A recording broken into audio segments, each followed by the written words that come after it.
cet amour un peu plus pour le débat, etc., je me suis rendu compte qu'avec les mots, on peut défendre tout et n'importe quoi. Donc j'arrive en France sans argent, sans rien. Dire encore même, c'est vrai que j'ai fait 2 années, je voulais venir en France, mais j'ai pas mis ma vie en pause pour c'est ça en fait. Je me suis formée, je me suis préparée. Et je pense même que si j'étais venue en France dès la première année, j'aurais pas eu le même mental.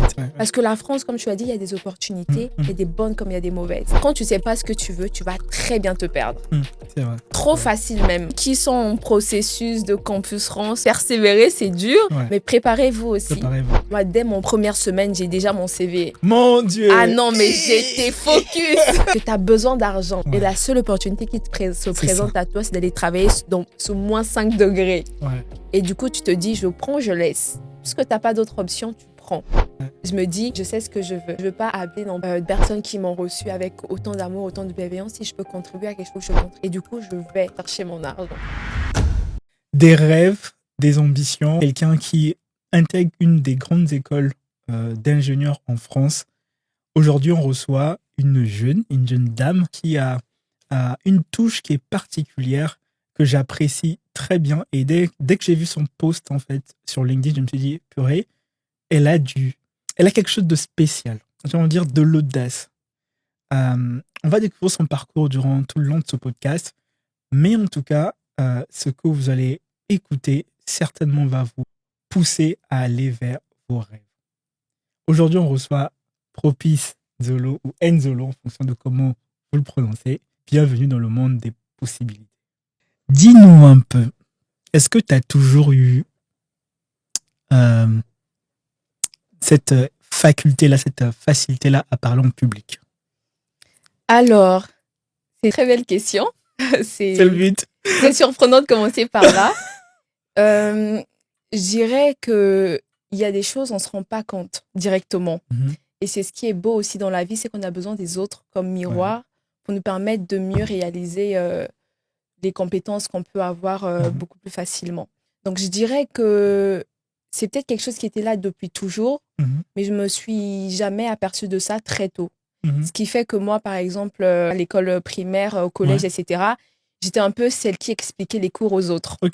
Donc, c'est venu de là. J'expliquais un peu les cours aux autres. Et je me suis beaucoup plus rendu compte de cela quand je suis arrivée en France. D'accord. Quand je suis arrivée en France, ça a été beaucoup plus remarqué par mes profs qui m'ont fait des retours. D'accord. Et du coup, les profs me faisaient des retours. Je me questionnais. Je me disais, mais pour moi, c'est tout à fait normal, c'est tout à fait naturel. Mais pourquoi ils insistent autant sur cela? Donc, mes premières années, c'est beaucoup plus avec mes profs de com. Donc, mes profs de com faisaient beaucoup de retours, etc. Je me rappelle une fois, on a eu un débat. J'étais en première année de BUT. On a eu un débat à l'école. Et le débat était pour ou contre l'euthanasie. Et c'était à l'improviste. Donc, on nous a donné un sujet, on nous a imposé une position. Donc, c'est pas que tu choisis, je suis pour, mais on t'impose une position. Et moi, tu défends la position. Moi, de base, je suis contre l'euthanasie, je suis contre le suicide assisté. Mais on m'a donné la position de défendre pour le suicide assisté. Et ça, c'était un exercice très intéressant parce que je pense que c'était là les débuts de cet amour un peu plus pour le débat, etc. Je me suis rendu compte qu'avec les mots, on peut défendre tout et n'importe quoi. Tout dépend de comment tu les utilises. Et là, en m'imposant une position que je ne partage pas de par mes valeurs, je me suis retrouvée à utiliser les mots sans me renier, mais pour défendre quelque chose qu'on m'avait imposé. Et ça, c'est justement une gymnastique qu'il faut faire avec les mots. Donc, ça a commencé par là. Et ensuite, quand je suis arrivée à Paris, encore une prof de com qui m'a repérée. Elle m'a dit, pourquoi tu ne penses pas à faire des concours d'éloquence, etc. Et elle m'a parlé de ça. Je me suis dit, bon, vas-y, je vais chercher. Je me suis mise à chercher avec ChatGPT. ChatGPT m'a orientée vers des structures qu'on avait ici à Paris, etc. Et du coup, je suis allée à Eloquentia. Ok, c'est quoi? Eloquentia, c'est une grosse structure de formation à la prise de parole. Ah, d'accord. C'est ça. Donc, ils font des concours, ils forment. Donc, du coup, j'ai passé un concours, une des présélections pour être sélectionnée pour la formation. Donc, je fais 2 mois de formation en prise de parole. Et à l'issue de cela, il y a un concours pour ceux qui veulent, etc. Et j'ai aussi fait d'autres concours avec... t'as fait des concours d'éloquence? Oui, j'ai fait aussi un autre concours avec la Fédération francophone de débat. D'accord. Et ça aussi, c'était très intéressant. Donc, Okay. je dirais que c'est les autres qui m'ont permis de me rendre compte de ça. Parce que naturellement, pour moi, c'était OK, c'était normal. Ouais. Mais avoir un retour des personnes autour de nous, ça nous permet de nous rendre compte de certaines compétences qu'on néglige. Ouais. Et c'est ce qui fait la beauté. C'est une compétence, je veux dire, qui est très importante actuellement. Oui. Ce qui est un peu dommage, c'est d'associer tout ce qui est prise de parole qu'aux étudiants en faculté de droit. C'est ça. Ouais. Parce que moi, personnellement, je voulais aussi aller à la fac des droits, à la fac des lettres. Je voulais faire du droit. Parce que j'aimais bien m'exprimer, j'aimais bien parler. J'étais très bavarde. Donc, j'aimais bien ça, j'aimais bien défendre, etc. Je voulais faire ça. Je suis très introvertie de base, mais j'ai appris à développer 2 compétences. Première compétence, la sociabilité. OK. Pourquoi? Parce que j'ai besoin de cette compétence pour être en relation avec les gens. Comme on dit, c'est un must. Exactement. Et ensuite, la prise de parole, parce que ça, c'est un pont. Ouais. Je crois que c'est même aussi ce qui nous distingue. En entreprise, généralement, vu que je fais de l'alternance aussi, en entreprise, généralement, pour accéder au poste de responsabilité, il faut avoir un peu de la répartie. Donc, tes managers autour de toi, ils n'observent pas que tes compétences techniques, tes compétences scientifiques, mais ils observent aussi comment tu parles aux autres, comment tu te comportes envers les autres, quelle est ta posture devant les autres. Et même encore, je reviens à ce que tu disais par rapport aux sciences, etc. C'est ce qui est aussi dommage.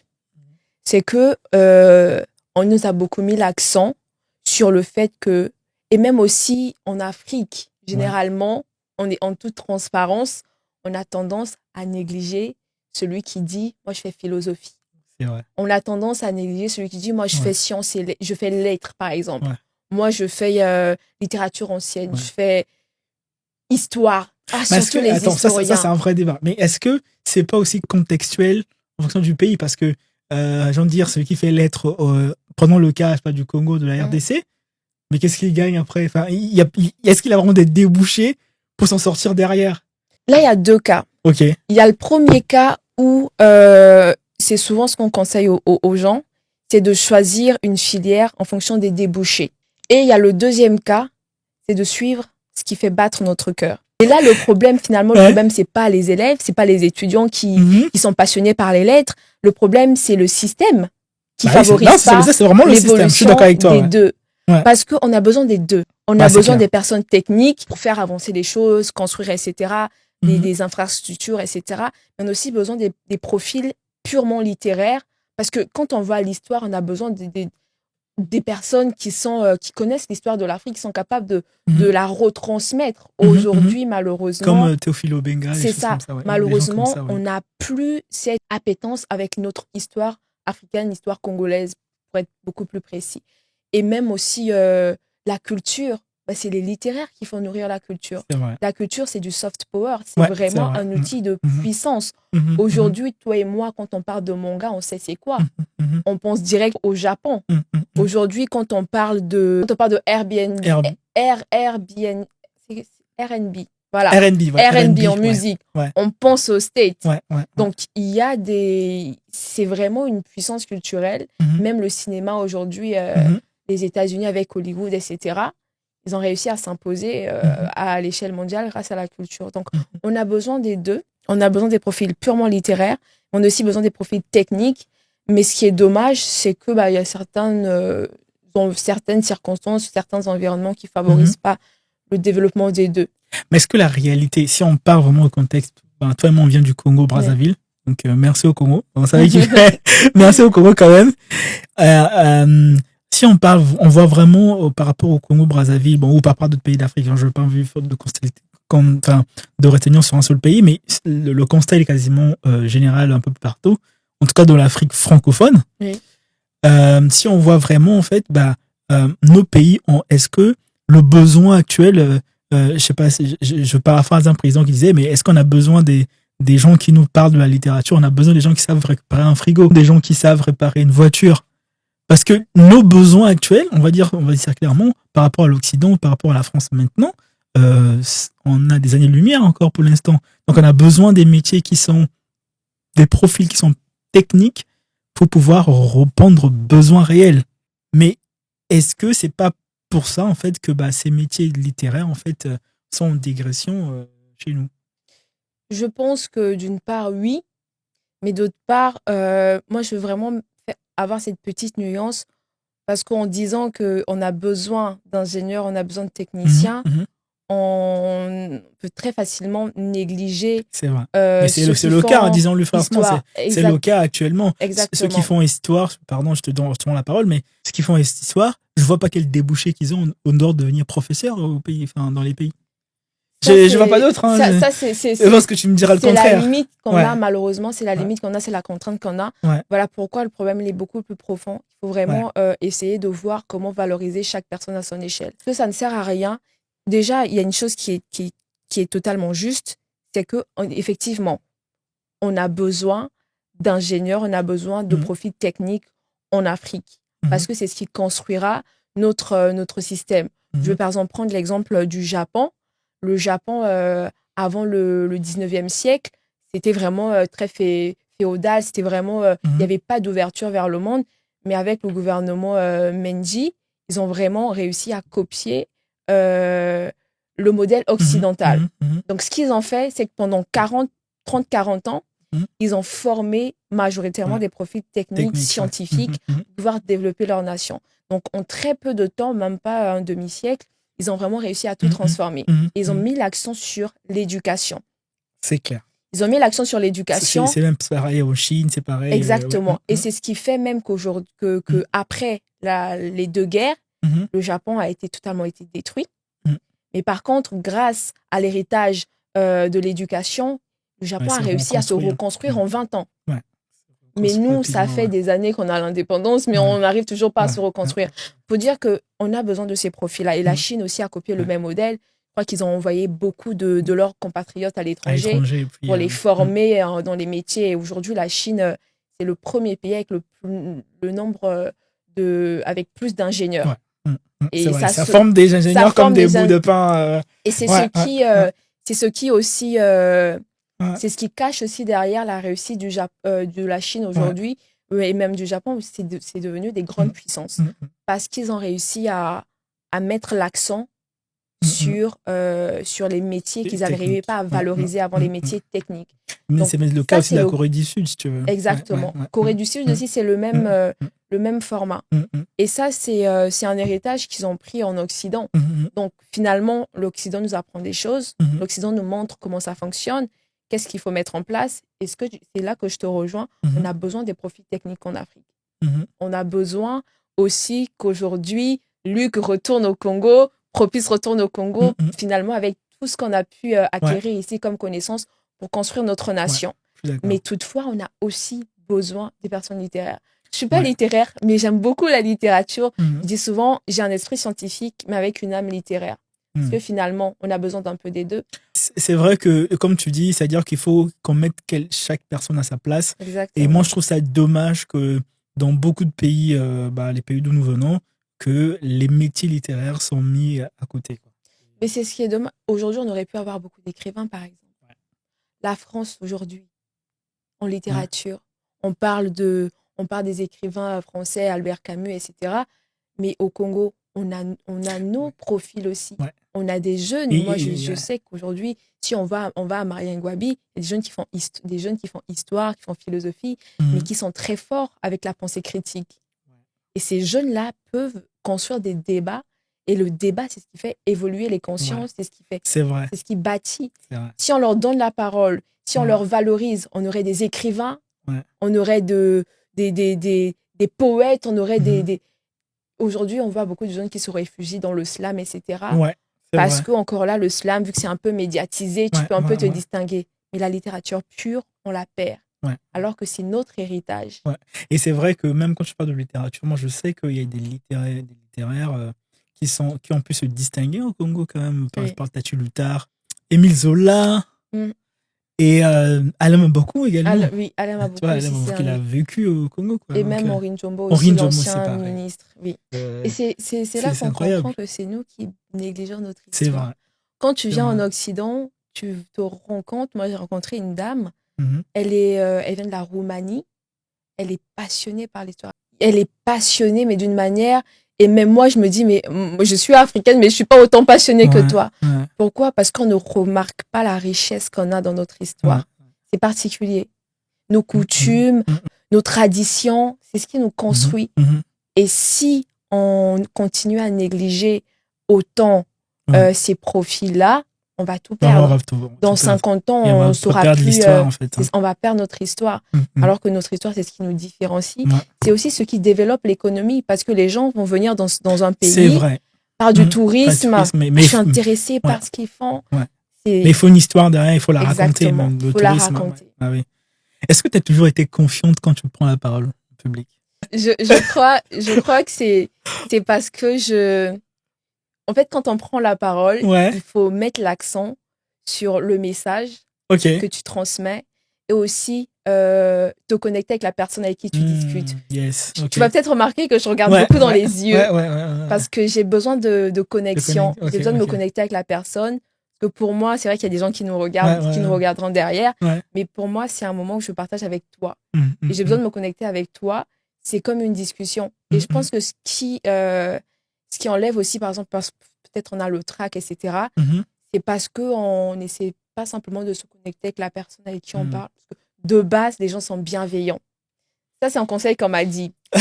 De base. C'est notamment... Mais dans un public, c'est différent. Dans un public, c'est différent. C'est différent, oui. C'est différent. Et moi, du coup, le conseil qu'on m'a souvent transmis, c'est dis-toi que les gens en face de toi, si les personnes sont assises là pour t'écouter, c'est qu'elles veulent vraiment t'entendre. Et dis-toi que les intentions des personnes sont de base bienveillantes, de base. C'est bien d'avoir ce genre de français quand même. C'est bien. Ouais. Et là, ça réconforte un peu, on se dit ok.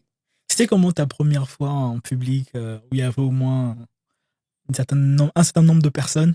Comment tu étais Alors là, je dirais que c'était quand? Ça a commencé à l'école primaire. Ah oui, ok. Oui.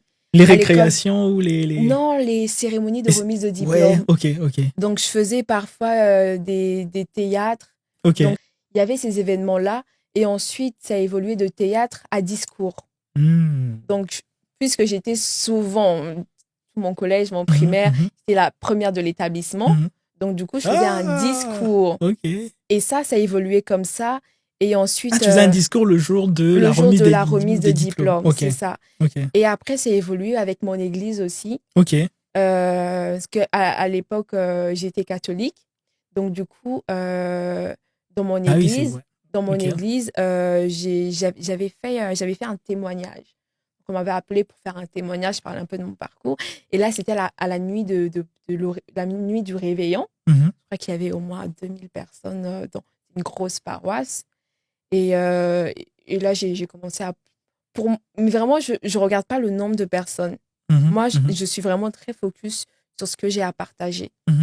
C'est après qu'on m'a dit, mais tu sais, il y avait combien de personnes? Et tu as parlé comme ça. Parce que je ne regarde pas le nombre de personnes. Donc, ça a évolué comme ça. Avec la même énergie, je peux parler devant une personne. Avec la même énergie, je parlerai devant 2000, 3000. Tout à l'heure, tu as dit que, en fait, il ne faut pas regarder forcément le côté naturel, parce que, disons-nous quand même la vérité, toi, tu as peut-être ce côté naturel. Parce que si ça a commencé en primaire, c'est que c'était détecté assez tôt. Ça veut dire que de ton côté, tu as quand même cette petite fibre-là naturelle. Bon, sans rentrer dans un détail, mais il y a des gens qui ne l'ont pas, en fait. Oui. Qui l'ont pas. Et puisque tu as suivi des cours, justement, aussi de rhétorique, et quel conseil tu peux donner, justement, à ces personnes-là qui nous suivent et qui se disent, mais elle parle bien, en fait. Pour son âge, dis-moi t'as quel âge, si tu peux 23. le dire. 23 ans pour son âge. Pour moi, franchement, tu parles super bien, plus que des personnes qui ont 50 ans, en fait. Ben merci pour le compliment. Non, mais c'est sincère, c'est sincère. Et comment quel conseil tu peux donner à ces personnes-là qui nous suivent, se disent, mais j'ai quand même envie de m'exprimer en me faisant comprendre. Quel conseil tu peux les donner? Alors déjà, avant de donner le conseil, j'aimerais dire, c'est vrai qu'il y a peut-être cette fibre-là, mais il ne faut jamais compter sur le talent. Ça aide quand même. Le talent aide. On va pas rentrer dans le débat, mais ça aide quand même. C'est un atout. C'est un atout. Ouais. Mais en disant cela, ça peut frustrer des personnes qui n'ont pas. Vrai. Parce que moi, c'est vrai que j'avais cette fibre, comme je l'ai dit, depuis l'école primaire, etc. Mais ça m'a pas empêché, ça m'empêche pas de me former dessus. Ouais, c'est vrai. Moi, ça m'a même choqué que tu as fait des cours de rhétorique. C'est ça. Ça m'a pas empêché de me former Parce qu'on ne peut pas 100% compter que sur des compétences naturelles. Il faut travailler le talent. Il faut travailler le talent. Parce que le talent uniquement ne suffira jamais dans cette société. Ça ne sera jamais assez. Et pour les personnes qui n'ont pas cette appétence, moi, j'ai envie de dire que tout s'apprend. Tout s'apprend parce que tout est accessible, parce que tout s'apprend. C'est-à-dire, on va se dire, je ne sais pas, mais c'est accessible parce que ça peut s'apprendre.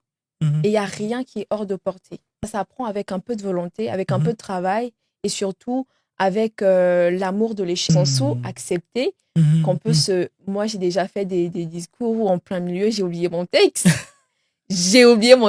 Mais par contre, à l'instant même, soit j'improvise, soit j'accepte l'échec et je passe à autre chose. Donc, il faut oser se dire que ça ne va pas être évident, mais si on met la honte devant, ça va être un peu difficile. Mais surtout, on s'améliore dans l'exercice. Donc, il faut s'exercer. C'est ça. Ok. Intéressant. Mais du coup, moi, je trouve ça super intéressant. S'exercer, mais s'exercer sur la base de quoi? Il faut quand même avoir des ressources. Oui, mais justement, aujourd'hui, on a tellement de ressources. S'il y a quelque chose qui ne manque pas à notre génération, c'est la connaissance. Mais ce qui manque à notre génération, c'est l'utilisation de cette connaissance. Aujourd'hui, on a YouTube, on a des livres, on a des podcasts comme ça gratuitement que les gens vont visualiser. On a tout à notre portée. Mais ce qui nous manque, c'est d'utiliser cela. Le nombre de personnes, je prends le nombre de personnes qui ont entendu des vidéos sur l'entrepreneuriat, le e-commerce, et qui ne se sont jamais lancées finalement, tu vois. Je veux dire que si les personnes veulent apprendre, il y a YouTube. Il suffit juste de taper prise de parole. Il y a des personnes qui donnent des conseils beaucoup plus techniques, etc. Moi, ça m'arrive de regarder, d'apprendre et aussi d'écouter des personnes qui s'expriment. Moi, je regarde beaucoup les débats politiques. C'est comme on dit, on devient la somme des personnes qu'on côtoie le plus souvent. Exact. Et moi, j'ai entendu une fois dans un livre, je crois que c'était Brian Tracy qui disait « C'est pas grave si moi, aujourd'hui, je peux pas côtoyer Barack Obama. Mais Barack Obama peut faire partie de mon cercle de personnes en lisant ce qu'il a écrit ou en écoutant ce qu'il dit. Donc, en étant proche des personnes qui s'expriment bien, en écoutant ceux qui s'expriment bien, naturellement, on va apprendre. Ouais, c'est vrai. Parlons un peu de ton parcours. Actuellement, tu es dans une école d'ingénieur. Mais comment on fait pour rentrer dans une école d'ingénieur? Et puis, c'est pas une petite école d'ingénieur, c'est parmi les grandes écoles d'ingénieurs en France. Comment tu as fait, en fait? Alors, peut-être avant de répondre à la question, on va peut-être repartir dans le passé, au Congo. Donc, moi, de base, quand j'ai eu mon BPC, donc le brevet. Le brevet, exactement. Donc, j'ai passé un concours pour rejoindre les classes renforcées de Total Énergie. Et donc, dans ces classes renforcées, on fait le programme français et congolais. On fait les deux programmes. Donc, déjà, de base, j'aimais bien les sciences, j'aimais bien la physique, j'aimais bien les maths, etc. Donc, quand j'arrive dans cette école-là, bizarrement, c'est un cours de géographie, d'histoire géo, qui m'a inspirée. Donc, dans le cours d'histoire géo, on nous avait parlé d'une notion que je n'avais jamais entendue quelque part, le développement durable. Je me dis, mais c'est très important ça. C'est très intéressant parce que ça s'appuie sur l'héritage qu'on donnera aux générations futures. C'est un peu dans la définition du développement durable. Donc, il y a des piliers économiques, etc., écologiques. Et je me suis dit, je veux que mon métier puisse avoir un lien avec ce domaine-là. Et du coup, j'ai essayé de trouver une manière de concilier ce que j'aimais bien en physique, etc., avec développement durable. Je me suis rendu compte, j'ai recherché sur Internet, etc. J'ai entendu parler d'énergie renouvelable. Je dis, tiens, ça, c'est ce que je veux faire. Donc, puisque j'aimais bien la physique, on avait fait quelques notions dessus, on avait appris quelques notions dessus. Je me suis dit, c'est intéressant. Donc, moi, je garde ça en tête. Je sais que je veux faire énergie pour énergie renouvelable. Donc, je garde énergie dans ma tête. Parce que j'aimais bien les cours d'énergie. Parce que finalement, tout est énergie. Rien ne fonctionne sans énergie. En vrai. Et là aussi, pourquoi aussi ça? Il y a une deuxième raison. Et je pense que c'est même la plus capitale, parce que c'était vraiment le cœur de mon choix. C'est que j'avais une frustration. Frustration pourquoi? Par rapport au Congo. Je me dis, comment ça se fait que dans ce pays, on a autant de ressources naturelles, on a tout ce qu'il faut, mais on a quand même des problèmes d'électricité. Donc ça, c'est quelque chose qui, aujourd'hui, je n'ai pas encore la réponse, mais ça m'a beaucoup frustrée. Je me suis dit, je veux apprendre plus sur ça. Donc, par curiosité, je me suis dit, non, je vais apprendre plus sur ça. Comme ça, je verrai pourquoi on n'arrive pas à développer et voir dans quelle mesure je peux apporter ma pierre à l'édifice. Donc, je pars avec cette idée-là de faire énergie. Et quand j'obtiens mon bac, j'obtiens mes 2 bacs. Ah oui, mais c'est vrai que vous avez fait 2 bacs en même temps. Oui, on a fait 2 bacs. C'était dur, du coup, là-bas. C'était très dur. C'était très intense. Et, c'est une prépa, en fait. C'est une prépa. Et ce qui est intéressant aussi, c'est que moi, je viens d'une famille pas très aisée, donc une famille très modeste. Et le fait dans cette école, il y a plusieurs types de profils. Il y a des familles très modestes comme moi, il y a des familles aisées aussi. Et je crois mélangez tous. On est tous mélangés. Et je crois que ça a beaucoup joué dans ma mentalité. Parce que quand j'arrive, de base, dans ma famille, personne n'est venu en France, etc. C'est même pas dans un projet. Tu vas pas te réveiller comme ça, dire maman, je vais aller en France. Ça sort d'où, là? L'idée ne peut même pas te traverser l'esprit. Exactement. Donc, c'est en côtoyant ces enfants de personnes bien, etc., des enfants, des parents bien, comme on a l'habitude de dire. Finalement, tu te rends compte que les autres sont en train de préparer des projets pour aller en France, etc. Et même à l'école aussi, on nous parle des bourses. Ouais, c'est vrai qu'il y avait les bourses totales. Voilà, il y avait des bourses totales. Moi, je me dis, bon, propice, compte tenu de ta situation, tu n'as pas d'autre choix que de viser les meilleures places pour être prise pour les bourses. Donc, moi, pendant 3 années, je travaille comme une malade. C'est le charbon. C'est le charbon. C'est le charbon. Mon Dieu. C'est le charbon. Je me suis dit, ce que je veux faire, je dois le faire. Je ne veux pas me désorienter. Je ne veux pas faire une filière par défaut. C'est ça que je veux faire. Mais pour arriver à ça, il faut que j'obtienne une bourse. Je charbonne. Finalement, pour rester parmi les meilleurs. Donc, je suis parmi les meilleurs pendant toutes les 3 années. Malheureusement, j'arrive au bac. On a coupé la bourse. Ouais, je me rappelle de ça. Et pire encore, j'ai même été appelée. C'est-à-dire que quand on a délibéré le bac, on était, je crois, 5 ou 3 à être appelés. J'étais parmi les personnes qu'on a rappelées. J'ai été appelée, oui, c'est Total Energy, on a vu vos résultats, on est très satisfait de vos mentions, etc. On veut en savoir un peu plus sur votre projet et puis on va vous rappeler. Je dis, je suis très intéressée, j'ai commencé ma procédure Campus France, j'ai déjà l'école, donc moi je suis tout à vous. J'attends 1 semaine. J'attends 2 semaines. J'attends 1 mois. J'ai pas été... Et j'essaie un peu de sonder avec les autres. Je me dis, est-ce que j'étais pas la meilleure, du coup on m'a pas pris. Mais finalement, je me rends compte qu'avec tous les autres, il y a personne qui a eu... parce que c'était le bac 2020, le bac Covid. Donc, la situation financière était un peu plus complexe. Du coup, ils ont coupé les budgets. Du coup, ils ont coupé les budgets. Et ça, franchement, ça m'a plongé dans une grosse dépression. Je me suis dit, pendant 3 ans, j'ai tout sacrifié, finalement, pour rester encore au Congo. Et c'était très dur, parce que les autres sont partis en France avec les moyens de leur famille. Mais moi, je suis restée là avec ma mère. Je me suis dit, comment est-ce qu'on va faire? Parce que déjà, moi, mon père est décédé. Il est décédé et j'étais en 5e. Et j'étais en 6e. Et heureusement pour moi, ça, je dirais que c'est la grâce de Dieu, hein, c'est que depuis la 6e, j'avais des bourses parce que j'étais meilleure élève de l'établissement. Donc, ce qui fait que ma mère, elle n'a pas dépensé pour mes études, aucun sou. Donc, je finis le collège, j'obtiens une autre bourse, je vais aux classes renforcées. C'est gratuit. Je fais le bac français gratuit. J'ai donné 0 francs. Parce que de base, on sait que le bac français au Congo, ça coûte. Donc, j'arrive là, je me dis, mais qu'est-ce que je vais faire? Donc, ma mère, elle n'a rien dépensé pour mes études jusqu'au bac. C'est maintenant qu'il faut qu'elle réfléchisse pour voir comment. On me dit, va à Marianne Gouabi. Je dis, qui, moi? Non. Je dis, non. Je dis, je peux pas aller. Je connais la situation. Et je veux pas... Je suis un peu têtue parfois. Je dis, je veux pas perdre de vue ce que je veux. Je sais ce que je veux. Et je veux rester focalisée sur ça. Je sais que je dois aller en France. Parce qu'il y a quelque chose qui m'attend là-bas. Et je voulais pas me perdre. Et je dirais, ma têtutesse m'a fait perdre 2 années. Ah oui, t'es restée 2 ans. Je suis restée 2 ans au Congo. Tu faisais quoi pendant ce temps? Pendant ces 2 ans, il fallait se chercher. J'ai fait des formations. J'ai fait des formations bureautiques, etc. J'ai fait un peu d'anglais. J'ai travaillé aussi dans un cabinet. Et justement, dans ce cabinet-là aussi, ça a été très intéressant parce que j'ai été prise en tant que secrétaire. Et quand j'arrive en tant que secrétaire, le directeur, il me remarque.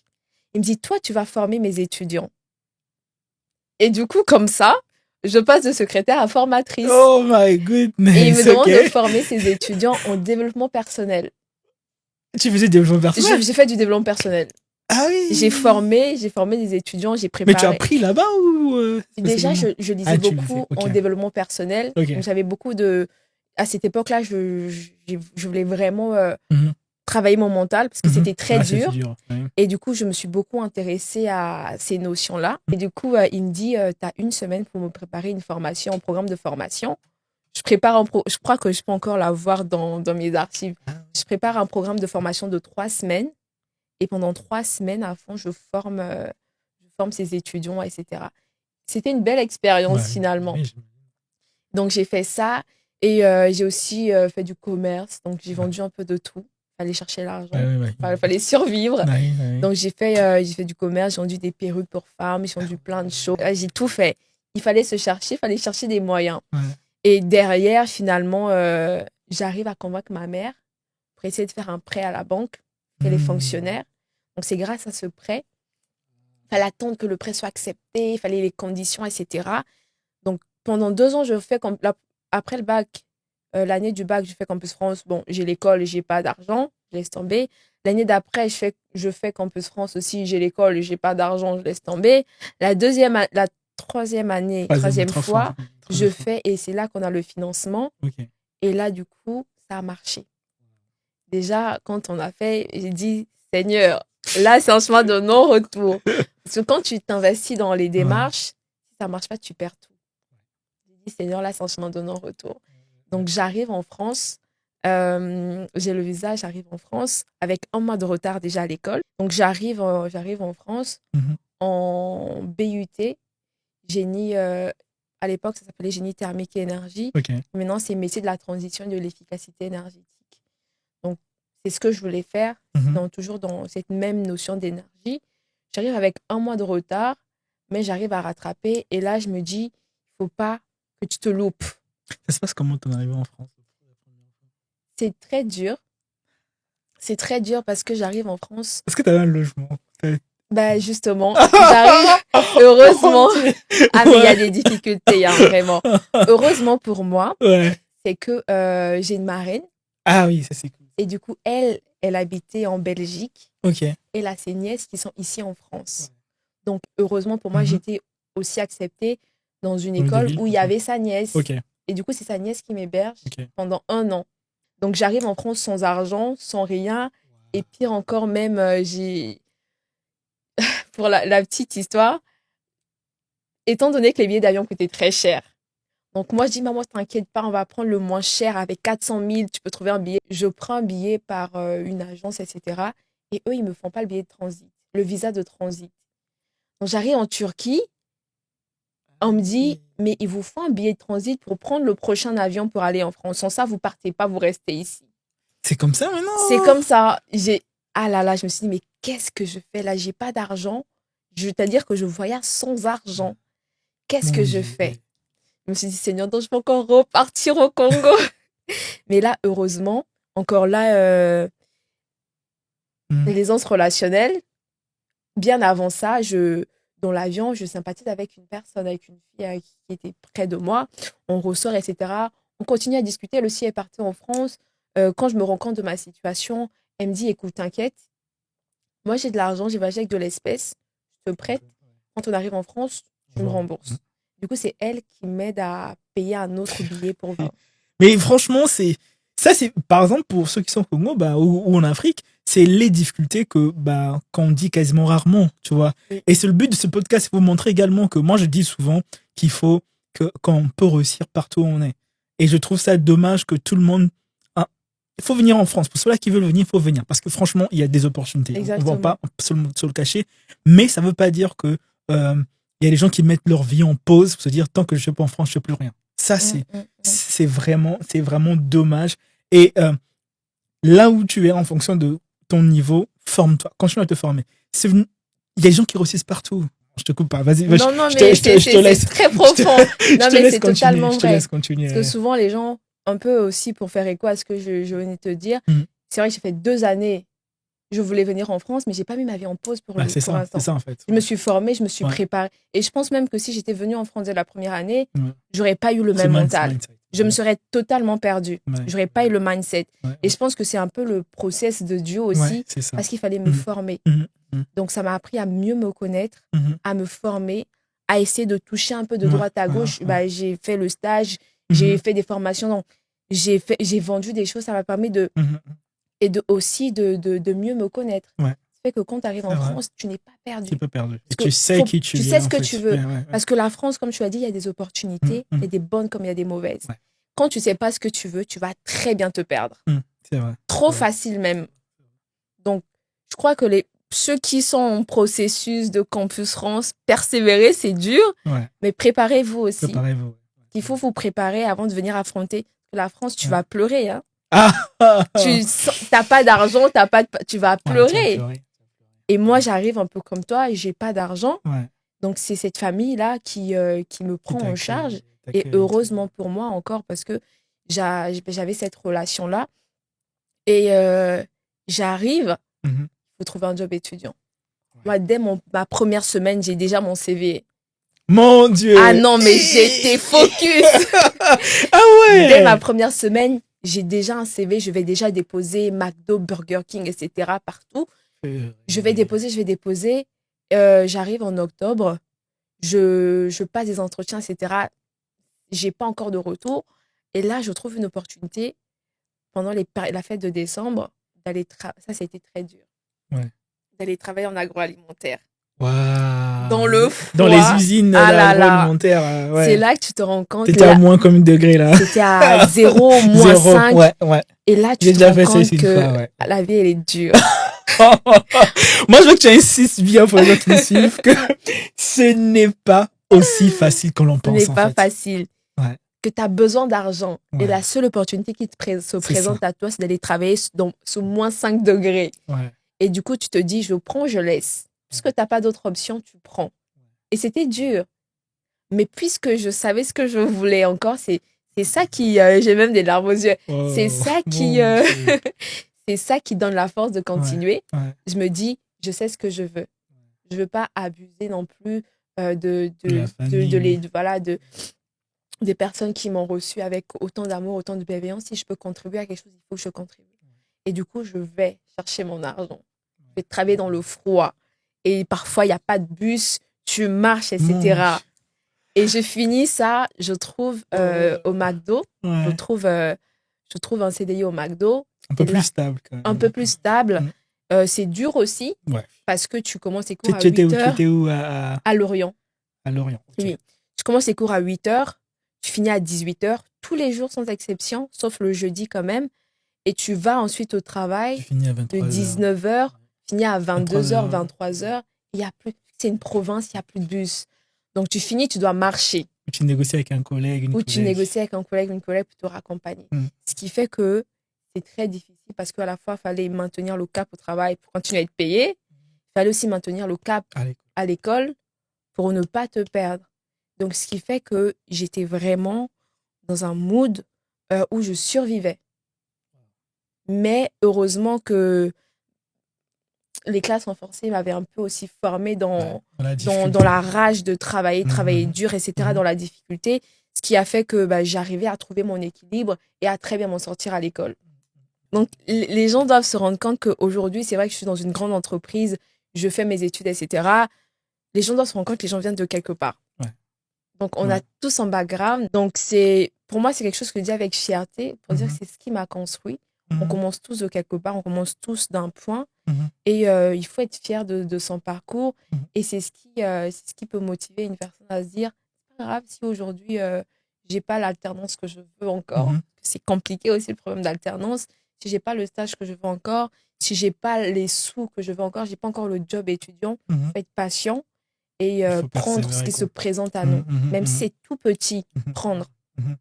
Donc en tout cas, moi je pense que la diaspora de longtemps qui nous disait des choses, quand ils arrivaient au pays, ils disaient ouais mais la France, moi j'avais l'impression qu'on cueillait de l'argent sur les arbres. L'Eldorado. Tu vois, l'Eldorado, mais franchement, moi je pense que nous la génération, on est en train de casser ça. On est vraiment en train de casser ça.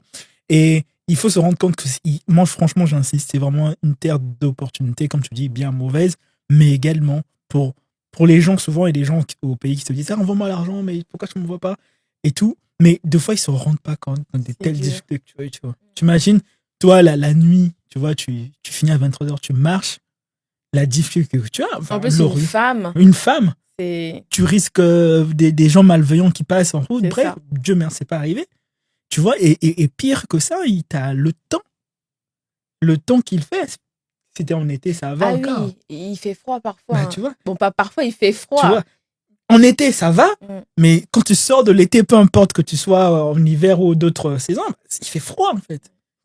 Du coup, raconte-moi un peu comment tu es arrivé, du coup, dans l'école d'ingénieur. Effectivement, donc j'arrive à l'IUT, ça se passe très bien. Les profs sont contents, malgré mon retard, ça ne m'a pas pénalisé. J'arrive à être parmi les meilleurs encore, etc. Et du coup, ma deuxième année, je trouve une alternance, là, enfin. Donc, j'arrête les jobs étudiants. Je trouve une alternance dans un bureau d'études et ça se passe très bien. Et dans mon alternance, ça se passe tellement bien que mon tuteur, il me dit, moi, je veux que tu finisses ta 3e année et moi, je t'embauche. Et du coup, je me suis dit, bon, ça va être la libération.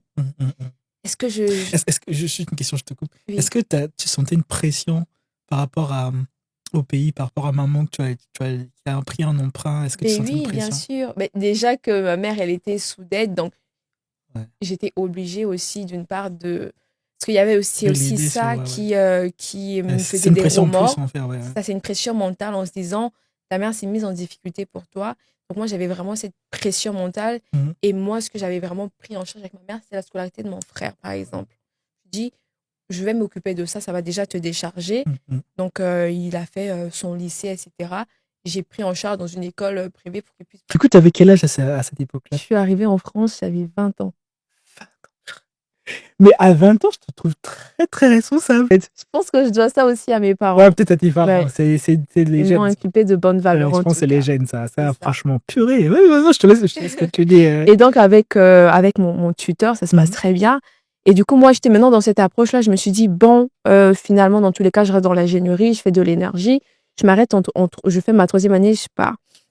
Donc, mes profs, en 2e année, en février, tout ça, février-mars, les profs me disent, mais on ne reçoit pas encore ton dossier pour les poursuites d'études en école d'ingénieur. Ils disent, mais pourquoi? Parce que j'étais bien classée dans la promo. J'étais vraiment 2e de promo sur une 60aine d'élèves.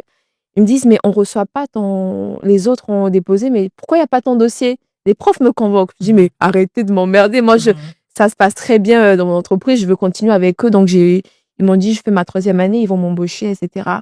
Donc, il y avait aussi cette lueur d'espoir-là, de se dire, j'aurai mon CDI, je vais avoir plus d'argent, etc. Ils me disent, mais non. Ils disent, non, je ne peux pas t'arrêter là. On veut pas, on veut pas que tu te limites à ça. On veut que tu ailles plus loin parce que tu en es capable. Ils disent, mais ça va être compliqué en école d'ingénieur, c'est dur, j'entends les échos, etc. Ils me disent, non, tu vas postuler. Je dis, bon, donnez-moi le temps de réfléchir. Donc, je traîne un peu, c'est un peu de passer les délais, tout ça. Ça marche pas, ils m'envoient des écoles, ils me disent, postule là, postule là, postule là. Ah, ils étaient violents comme prof. Mais moi, je rends grâce à Dieu. De base, les profs s'en foutent un peu de ce que tu veux faire ou pas. Surtout en France. Mais j'ai vraiment été dans une très bonne école où les profs étaient vraiment très attentifs. Ça, c'est bien. Et c'est grâce à eux que j'ai postulé, sinon j'aurais jamais postulé. Donc, ils me demandent de postuler. Je postulais à l'INSA. Donc, les dernières écoles qui restaient, il y avait INSA, il y avait INSA, il y avait une école à Nantes et il y avait aussi, du coup, arts et métiers à l'ENSAM. Donc, je postule, je suis prise et du coup... T'es prise dans combien? Je suis prise je crois que j'ai postulé parce qu'il y avait plus beaucoup d'écoles, j'ai postulé dans 3 écoles. Parce que j'étais dans les délais, je crois que j'ai postulé en mai. Tu te rends compte? Alors ça commence en janvier-février. Ça commence en janvier-février. Étant donné que j'ai trop traîné, je réfléchissais, je savais pas ce que j'allais faire. Et ça, c'est vraiment ce qui est important aussi, c'est qu'il faut pas hésiter à aussi écouter les voix autour de nous. De base, j'étais venue avec un objectif, c'était de devenir ingénieur. Mais compte tenu de la difficulté, j'ai un peu voulu prendre la facilité en me disant, finalement, je prends des raccourcis, etc. Mais ce qui a été bien, c'est que j'ai été bien entourée. J'étais une bonne élève avec mes profs. J'étais une élève polie aussi, très souriante avec eux. ce qui a un peu aussi, c'est ce qui les a aussi un peu autorisés à vouloir insister pour que je fasse. Et ça, c'est vraiment quelque chose dont je suis très reconnaissante. Aujourd'hui, je regrette pas de les avoir écoutés pour poursuivre un peu mes objectifs. Donc, dans ce cas-là, je postule, je suis prise dans les 3 écoles. Donc, il faut faire un choix. Et du coup, pour faire le choix, j'attends pour voir dans quelle entreprise je vais être prise. Donc, je recherche mes alternances. Art et métier, j'avais pas la renommée avant. Je connaissais pas. Donc, c'est mes profs qui me disent, même mes profs n'étaient pas sûrs que j'allais être prise là-bas. Ils ont dit, bon, on n'a jamais eu d'élève de chez nous qui a été pris là-bas. Mais postule quand même. Je dis, mais s'ils vont pas me prendre, pourquoi je vais encore postuler? Ça va me prendre du temps à faire toutes les démarches. Ils me disent, postule quand même, on sait pas. Donc, je suis prise là-bas, je suis prise à l'INSA, je suis prise aussi à l'école de Nantes. Et du coup, les profs, du coup, ils me demandent, mais du coup, c'est comment t'as postulé, on t'a pris? Je dis, j'étais prise à Nantes, à l'INSA à Rouen et aussi à Art et Métier. T'es sûre que t'étais prise à Art et Métier? J'ai dit, oui, j'étais prise. Eux, moi, j'avais pas la renommée d'école. Ça les surprenait, etc. Ils m'ont dit, mais on veut pas influencer ton choix. Mais si tu prends Art et Métier, c'est bien. Ouais. Et là, du coup, je me dis, bon, je les fais confiance. Je vais choisir Art et Métier, mais avant de choisir, je veux d'abord voir dans quelle entreprise je vais être prise. Je recherche les alternances. Et là encore, c'est un point, c'est que je trouve mon alternance grâce au job dating. Moi, c'est vraiment un conseil que j'ai envie de donner aux personnes qui disent on a du mal à trouver les alternances, etc. Vraiment, on est dans un pays qui fonctionne dans un système. Donc, il faut comprendre comment fonctionne le système. Ah, ça, ok. Quand tu comprends comment fonctionne le système, ton effort est optimisé. Donc, moi, je trouve mon alternance grâce à un job dating. Je mets l'accent sur ça parce que je sais que c'est ce qui fonctionne. Je mets l'accent sur ça, je me prépare pour ça. Et là encore, pendant les entretiens, ceux qui font les entretiens ne regardent pas que tes compétences. Ils regardent aussi comment tu es, ton savoir-vivre, ton savoir-être. Moi, je mets beaucoup l'accent sur ça. Parce que je sais que mon CV est lent. Et ça, dans quelle école je suis, dans quelle école je vais être. Donc, ils vont pas douter de mes compétences. Mais le choix peut facilement se jouer sur le savoir-être de la personne. Donc, je suis prise dans un grand groupe en France. Et du coup, ils me proposent de choisir dans plusieurs villes, puisque j'avais déjà à Paris, Art et Métier. Bon, ça se confirme peut-être.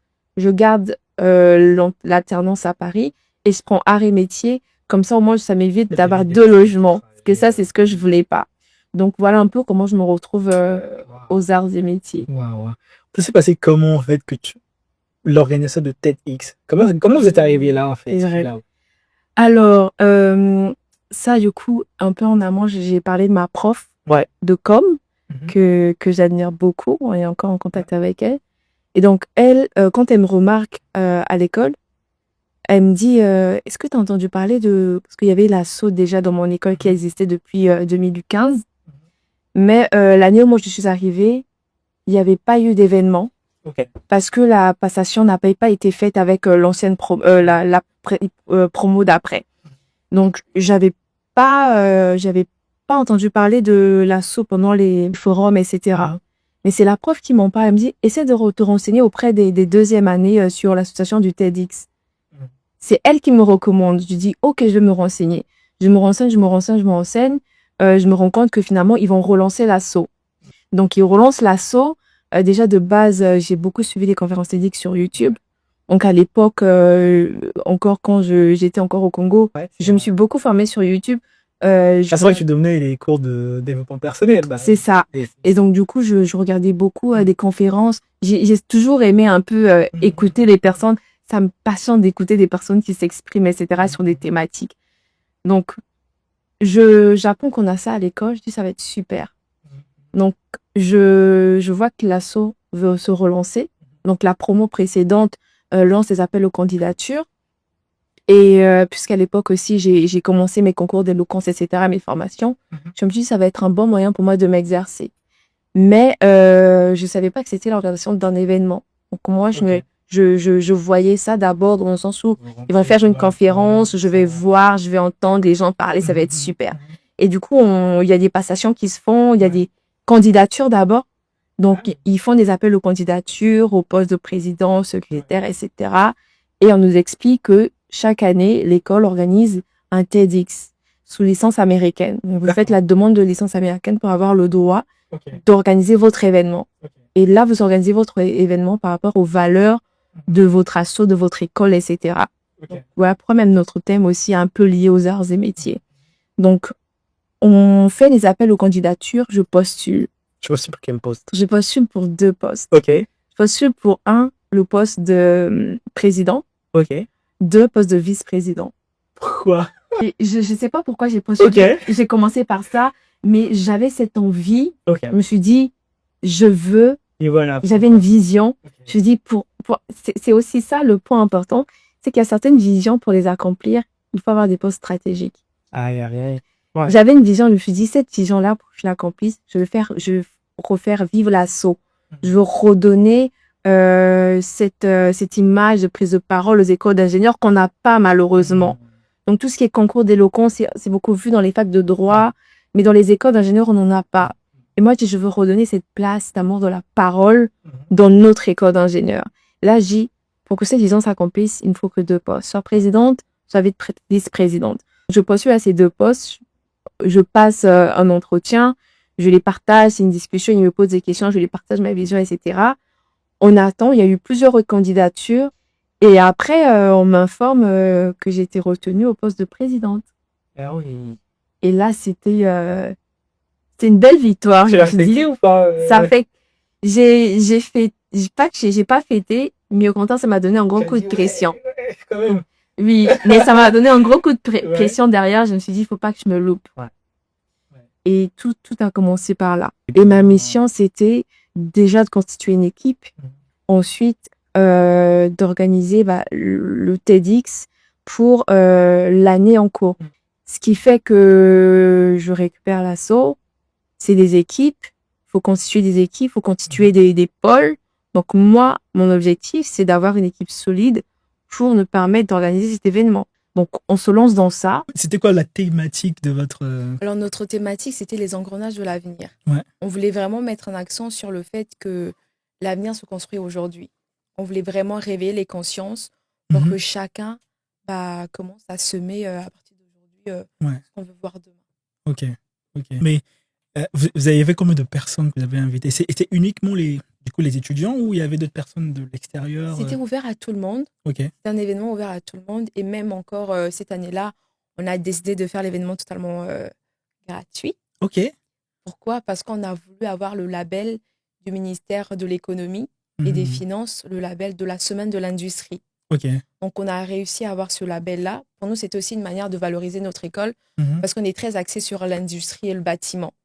Donc, c'était un beau label pour notre école, pour l'image de l'école. Et ensuite, on a ouvert la billetterie à tout le monde sous inscription. Et le jour même, on avait à peu près 200 à 300 personnes. Et ensuite, nos intervenants, on en avait pris 8. Ok. C'était très intéressant le process de recrutement des intervenants. Parce que nous, on a une vision. Il faut maintenant trouver les profils qui peuvent incarner cette vision sans non plus qu'ils soient tous issus du même milieu. Donc, ce qui fait qu'on a vraiment eu des profils très variés. On a eu un maire d'une ville en France et qui est aussi docteur en psychologie. Il est passé avec un message très intéressant. Ouais. On a eu un historien. On a eu des entrepreneurs. On avait trois entrepreneurs dans 3 domaines différents. On a ensuite eu une sociologue qui est docteur aussi. Ah, c'était très varié du coup. C'était très varié. Et donc, on a aussi pris les docteurs, c'était des étudiants de notre école qui ont passé des thèses. Okay. Donc, c'était très varié, c'était des profils très inspirants qui ont partagé leur parcours et qui ont vraiment mis l'accent sur l'effort, sur le travail, sur l'avenir qui doit se construire. Et c'était un moment incroyable. Je pense que c'est une expérience qui unique, nous marque à vie, très unique. Intéressant comme challenge, en tout cas intéressant. Et puis, je t'ai vu prendre la parole justement, je me suis dit, mais... Oui, justement, pendant l'événement, c'était ce qui était un peu plus difficile aussi le jour J. C'est que j'avais à la fois la casquette de la présidente, donc il fallait s'assurer que tout se passe bien. quand tu as une responsabilité de présidente, tu dois gérer un peu tout. Tu dois tout gérer. Et même avant l'événement, tu fais un peu de tout. Tu es dans tous les pôles, tu fais de tout. Tu fais de la com, tu fais de la logistique, tu recherches les speakers. On a passé les entretiens pour recruter les speakers. Donc, il y a eu beaucoup de process. Il y a tout ce qui est la partie administrative aussi à faire pour la demande de licence, etc. Donc, il fallait gérer toutes ces casquettes à la fois. Et le jour même aussi, il nous fallait un speaker. Une maîtresse de cérémonie en maître de cérémonie. Ah oui, ok. Et là, toute l'équipe se retourne vers moi c'est toi la en disant, mais on n'a pas de souci, on a notre speaker, c'est toi qui prendras la parole. Donc le jour même, il y avait cette pression que tout doit bien se passer. Et c'est aussi ça m'a beaucoup appris aussi d'apprendre à faire confiance aux autres.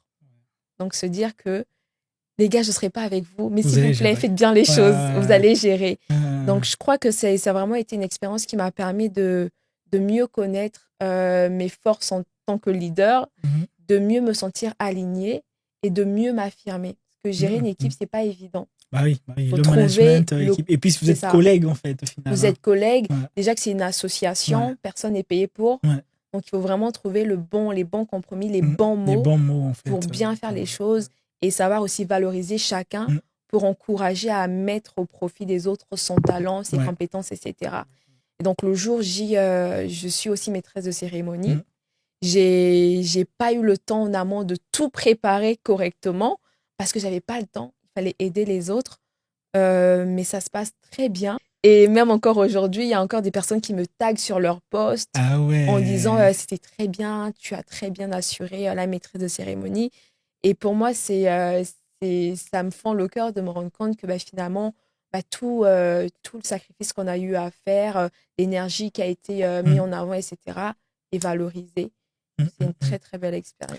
Comment on fait si on veut organiser un TEDx quelque part dans le monde, que ce soit en Afrique ou même dans une autre école d'ingénieurs? Comment on fait concrètement? Alors, c'est très facile. Ok. C'est comme on a beaucoup d'informations, mais il faut trouver la bonne information. Il faut juste faire une demande sur le site tedx.com. Ok. Vous allez sur le site tedx.com, vous vous identifiez, vous créez un profil. Vous créez le profil, vous trouvez le type de licence que vous voulez demander par rapport au nombre de personnes que vous voulez inviter. Donc, il y a des licences gratuites et des licences payantes par rapport au volume de personnes. Donc, nous, on a pris une licence gratuite et du coup, vous faites les demandes. Quand vous faites les demandes, vous soumettez tout votre dossier, etc. Donc, c'est un dossier à constituer et ensuite, il faut attendre. D'accord. Entre 3 à 4 mois. Il faut s'y prendre un peu tôt, quoi. Il faut s'y prendre un peu tôt. Et ça, ensuite, quel que soit le pays? Quel que soit le pays. Ok. D'accord. Il faut juste être dans les critères, en fait. Il faut juste respecter les critères et déjà avoir une association reconnue. Ah, ok. Et ensuite, organiser votre événement selon les règles, parce qu'il y a beaucoup de règles dans le TEDx. Tant que vous respectez ces règles, vous avez votre licence. On arrive bientôt à la fin. Quel regard que toi, tu as de la petite fille qui est au Congo hier?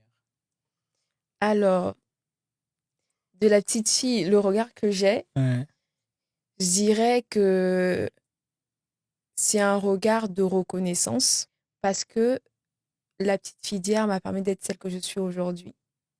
Il n'y a rien qui se fait au hasard. Toutes les graines semées portent du fruit. Et même les mauvaises parfois. Même les mauvaises effectivement, parfois. Il y a beaucoup de mauvais choix de ma vie que je ne regrette plus parce que ça m'a positionnée quelque part. Donc à cette petite fille, j'ai envie de dire merci parce qu'elle a pris des décisions, elle a fait des choix, elle a fait des erreurs qui m'ont permis de m'accomplir, peut-être pas encore entièrement, mais déjà du moins d'arriver où j'en suis aujourd'hui. Et à ta maman ou tes parents? Ah, ma maman, c'est mon trésor. Ma mère, c'est vraiment mon modèle de femme résiliente. Elle s'est occupée de nous, elle s'est sacrifiée pour nous. Elle a vraiment donné toute son énergie pour nous et ça, c'est une bénédiction. Je peux voir les larmes. C'est maman, une bénédiction en tout cas, je pense que tu vas la suivre, tu vas suivre cette vidéo. Tu me fais pleurer là dans ton podcast, c'est comment? Je te dis merci parce que ma mère aussi elle est fonctionnaire. Donc, quand je vois les mamans, je sais que le sacrifice qu'ils ont pu faire. C'est incroyable. En tout cas, maman, te disant merci. Elle s'appelle comment? Dari. En tout cas, maman Dari, merci beaucoup. Merci pour tous les sacrifices que tu continues à faire, même pour toi. Encore aujourd'hui, oui. Que Dieu te récompense au centuple, en tout cas. Amen. Et quel mot tu veux dire pour la fin? En tout cas, pour une jeune qui te suit. Moi, je veux que tu parles aux jeunes filles. Tu vois. Sur une jeune fille qui te suit, qui est en terminale, qui est, je sais pas où, peu importe, ou même une grande fille, hein, mais en tout cas, qu'est-ce que toi, tu peux leur dire comme conseil? Alors moi, ce que j'ai envie de dire aux jeunes filles, c'est vraiment écoutez, écoutez votre voix intérieure qui vous dit à peu près ce qui vous passionne. Écoutez ce qui est en vous et surtout, faites vos études. C'est vrai qu'aujourd'hui, on a beaucoup d'opportunités, beaucoup de possibilités. Ça, c'est un conseil que je vous donne, c'est le conseil que mon père m'a donné avant de décéder. Il m'a dit, Propice, fais les études. Parce que c'est vrai qu'aujourd'hui, il y a beaucoup de discours qui nous reviennent en disant les études ne servent à rien. Mais les études nous positionnent dans des environnements, dans des cadres qui nous permettent de pouvoir nous accomplir.